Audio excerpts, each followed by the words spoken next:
Hello friends, welcome back to Learn English with Helen. இன்னைக்கு நம்ம daily use பண்ற sentences தான் பார்க்க போறோம். கண்டிப்பா உங்களுக்கு யூஸ்ஃபுல்லா இருக்கும். வீடியோவை ஸ்கிப் பண்ணாம ஃபுல்லா பாருங்க. நீங்க இப்பதான் நம்ம சேனலை ஃபர்ஸ்ட் டைம் பார்க்கறீங்களா? Please subscribe the channel and keep supporting me.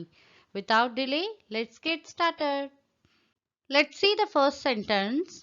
என்ன நடக்கிறதோ அது நடக்கட்டும். என்ன நடந்தாலும் பரவாயில்ல, நடக்கிறது நடக்கட்டும்னு சொல்லுவோம் இல்லையா? அதை எப்படி சொல்லலாம்? Whatever is happening, let it happen. என்ன நடக்குதோ நடந்துட்டு போட்டோம்னு அர்த்தம். Whatever is happening, let it happen. Next sentence. அவர் ஆங்கிலம் பேசும்போது தடுமாறுகிறார். ஸோ சில பேர் இங்கிலீஷ் பேசக்குள்ள ஃப்ளூயண்டா பேச மாட்டாங்க, அவங்க தடுமாறுவாங்களே, அதை நம்ம எப்படி சொல்லலாம்? He fumbles while speaking English. Fumblesனா தடுமாறுறதுன்னு அர்த்தம். He fumbles while speaking English. Our English பேசக்குள்ள கொஞ்சம் தடுமாறி பேசுறாருன்னு அர்த்தம். He fumbles while speaking English. Next sentence. நான் அப்படி எதுவும் சொல்லவில்லை. நான் அப்படிலாம் எதுவுமே சொல்லலன்னு சொல்லுவோம் இல்லையா? அதை எப்படி சொல்லலாம்னு பாருங்க. I have said no such thing. நான் அப்படிலாம் எதுவுமே சொல்லலன்னு அர்த்தம். I have said no such thing. Next sentence. எல்லா பிரச்சனைகளுக்கும் நீதான் மூல காரணம். எல்லா பிரச்சனைக்கும் எல்லா ப்ராப்ளமுக்கும் நீங்க தான் காரணம்ன்றதை எப்படி சொல்லலாம்?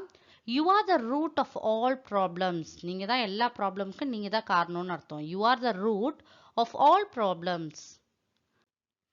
Next sentence. நீ எனக்கு அவமானத்தை கொண்டு வந்தாய். அப்படின்னா உன்னால எனக்கு ரொம்ப அவமானமா போயிடுச்சுப்பான்னு சொல்லுவோம் இல்லையா? அதை எப்படி சொல்லலாம்? You brought disgrace to me. You brought disgrace to me. Next sentence. உங்கள் நலனுக்காக செய்தேன். உங்களோட நலனுக்காக தான் செஞ்சேன், உங்க நல்லதுக்காக தான் செஞ்சேன்னு சொல்லுவோம் இல்லையா? அதை எப்படி சொல்லலாம்? I did it for your welfare. உங்களுடைய நல்லதுக்கு தான் நான் செஞ்சேன்.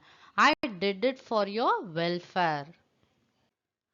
Next sentence. வெகு நேரம் கழித்து வந்தான். அவங்க ரொம்ப லேட்டா தான் வந்தாங்கன்றதை எப்படி சொல்லலாம்? He came after a long time. ரொம்ப நேரம் கழிச்சு தான் அவங்க வந்தாங்கன்னு அர்த்தம். He came after a long time. Next sentence. நெருப்பை அணை. அப்படின்னா நெருப்பை அணைச்சிடுங்கன்றதுக்கு எப்படி சொல்லலாம்? Put out the fire. அப்படின்னா நெருப்பை அணைச்சிடுங்கன்னு அர்த்தம். Next sentence. உங்கள் செயல்கள் எனக்கு பிடிக்கவில்லை. நீங்க செய்யற செயல் எனக்கு பிடிக்கவே இல்லைன்றதை எப்படி சொல்லலாம்? I don't like your doings at all. உங்களுடைய செயல்கள், நீங்க செய்யற செயல் எதுவுமே எனக்கு பிடிக்கலன்னு அர்த்தம். I don't like your doings at all. Next sentence. இன்று மழை பெய்ய வாய்ப்புள்ளது. இன்னைக்கு மழை பெய்யும்னு நினைச்சிட்டு இருக்கேன், மழை பெய்யறதுக்கு கொஞ்சம் வாய்ப்பு இருக்குன்னு சொல்லுவோம் இல்லையா? அதை எப்படி சொல்லலாம்? It is likely to rain today. இன்னைக்கு மழை பெய்யறதுக்கு நிறைய வாய்ப்பு இருக்குன்னு அர்த்தம். It is likely to rain today.